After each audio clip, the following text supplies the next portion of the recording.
Dumadagdag sina Cyrus Baguio at Jeff Chan sa mga veteranong naniniwala na si Yeng Guiao ay isa sa pinakamahusay sa paghubog ng mga manlalaro. Ang ibang detalye alamin sa pag-abante ni Zeus Valdez.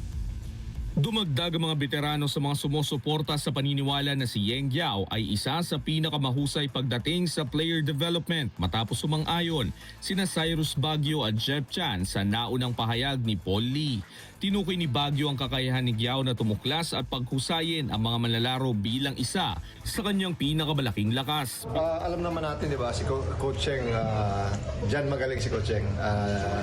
Magaling siya mag-discover ng mga talent, ng mga players. Napapalabas talaga niya yung laro niya. Binigyang din niya na nakikita ito sa kasalukuyang takbo ng Rain or Shine Elasto Painters na nananatiling unbeaten. Samantala pinatibay ni Chan ang punto gamit ang sarili niyang karanasan bilang isang late pick na naging mahalagang pyesa sa sistema ni Guiao. For me, it's 100% legit. Ako, to be honest, I was picked almost last and nabigyan niya ako ng opportunity.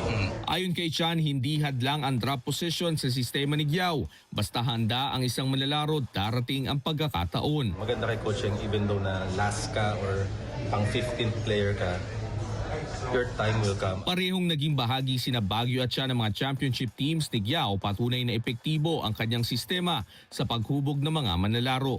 Sa uli, ginit ni Chan na nasa manlalaro pa rin ang responsibilidad na samantalahin ang ibinibigay na pagkakataon.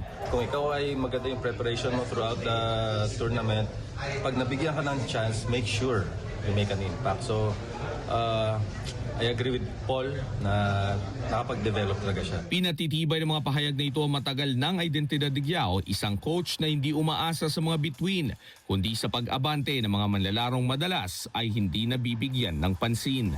Ako si Zeus Valdez, Abante.